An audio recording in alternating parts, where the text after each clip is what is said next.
feeding crosses for $1. Proceeds will go to the High River Valley chapter of Red Cross to help families.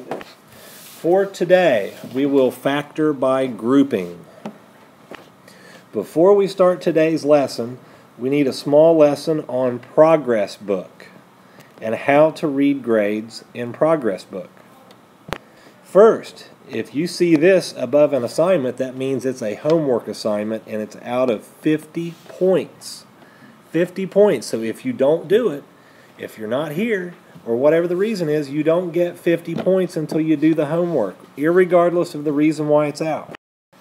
If you see this in progress book, it is worth 0 points. 0, which means any points that I put in is extra credit for you.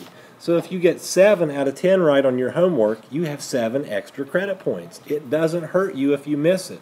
So if there's a 0 in this column, you either missed it all or we're not here for the check. It doesn't hurt you. It's extra credit. This is a warm-up quiz. It is worth 50 points. It will be a 0 if I don't see a warm-up quiz from you, whatever the reason. It does hurt if you don't do one. But you get extra credit for homework answers and bonus problems in class and extra credit on tests to the tune of 100 points, so you could make up 2 warm-up quizzes on a test if you get all the extra credit. If you see this, after test or some abbreviation like that, it's worth 100, and it does count against you if you don't have anything in there. If you see EC, that stands for extra credit. It is worth 0 points, which means anything that I put in there is extra credit.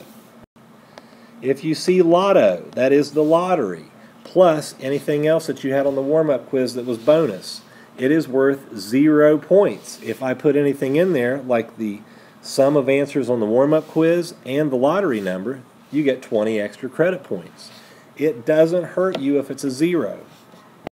If you see zeros across your grade book, the only ones that hurt you are the ones that are out of 10, 50, 100. A test is 1,000. But if it's out of a 0, it does not hurt you at all. Anything that's out of a 0 is extra credit. It will not count against you. If you're missing from school, your grade is this. I can't give you anything else until you actually do it. And if you want to make up a test, a homework, or whatever assignment, you should come to 6th period. And I will make a test for you on the spot, a make-up test, a retake, a warm-up quiz, whatever you want to do, but you got to come in here first. You can't just expect the grades to be something different than 0. You have to actually do the work. Here's the first example. 15xy plus 9by minus 25ax minus 15ab. What you're going to do here is factor by grouping, and you're going to do exactly what the objective says, to group these items. See if you can find 2 items in here in which you can take common factors out of them. And sometimes you have to guess and check. For example, I see a 15 and a 9 there. I see 15 and 9, and they also have a y in common as well. So I could possibly group these here like this, and then factor something out of both of those that they both have in common. What's the highest number that goes into 15 and 9? 3. So you take out a 3, and they also have a y in common. So then you need a set of parentheses and go back and divide, like we did last week, 15xy by 3y. And you get 5x. Then you have 9by divided by 3y. That leaves you with 3b. Now we're done with that part, but we have to go look at the other side.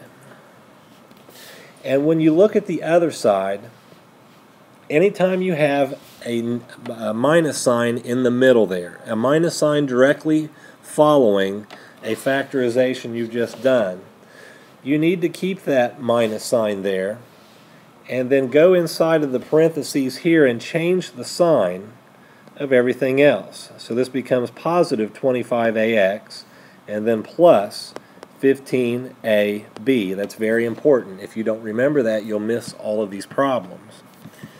We kept the minus sign outside, but to put parentheses around these two items, since there's a minus sign, you no longer have a sign in front of the 25ax. And this sign becomes plus. Because if you go backwards and multiply, -1 times this and times this will get you right back to here. But after that, you keep the left-hand side the same. And now 25 and 15, the highest number that comes out is 5. And they both have a variable in common. What is that? A. So now go back and divide 25ax and 15ab by 5a. And you'll get back 5x and then plus 3b. Now what do you notice that's in common here in this problem now? What shows up twice in this problem? 5x plus 3b shows up in two different places in this problem. That's exactly what you're looking for. Because if you have two quantities that are exactly the same, you choose this one here, 3y, the sign and the item after it, minus 5a, and put those two in parentheses. And then you only need one of the 5x plus 3b's. This is your final answer. The answer we just arrived at was 3y minus 5a. That quantity times the quantity of 5x plus 3b. Multiply this out. 3y times 5x is 15xy. 3y times 3b is 9by.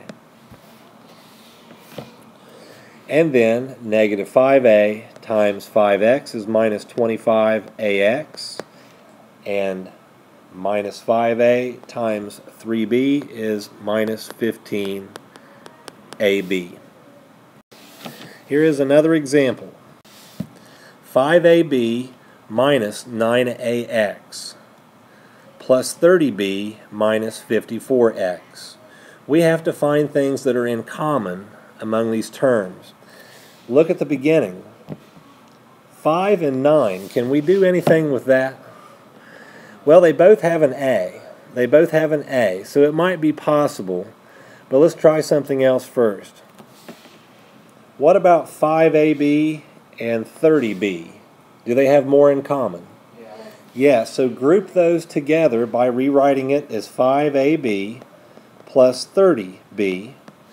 And then move your minus 9ax over and keeping the minus 54x. Now try to factor out something from the first two terms. You have a 5 and 30. The highest number that comes out is 5. They also have a b in common. So let's take out a 5b. If we divide 5ab by 5b, we're left with a. And then 30b divided by 5b is 6. Now we have to do the rest of it to see if it will work out. Don't forget what you have to do when you have a minus sign that immediately follows a quantity. You keep the minus sign, you put in parentheses 9ax and change this sign to plus. That was a minus 9ax, but now you have minus outside the quantity and a positive 9ax inside. Try to factor that one out. Keep the left-hand side the same. And over here we can take out a 9 and an x from both of them. So 9x. If I take out a 9x from each thing, I'm left with a plus 6. Do we have the same quantity showing up twice? Yes. So choose this, 5b, and this, minus 9x. That's one quantity. Multiply it against the quantity of a plus 6. This is your final answer. Try this practice problem and drop it off. 35ax squared minus 49x to the third minus 40a plus 56x. For the practice problem, it looks like we can take out a 7x squared from both of those. 7x squared. We'll try that and get 5a and then minus 7x. Now on this side, remember we're going to have parentheses, and this sign inside must change to minus because you have this minus out in front of the quantity. You have to change the signs. We can take out an 8 from both of those. Looks like we can take out an 8. And then you'll be left with 5a minus 7x. So that is it. 7x squared minus 8, and then 5a minus 7x. Before you come up and look, you must have both sets of parentheses on this. You can have this one in this spot and this one here, or you can reverse them and still have the same answer. The quantities can be in any order from left and right, quantities as a whole.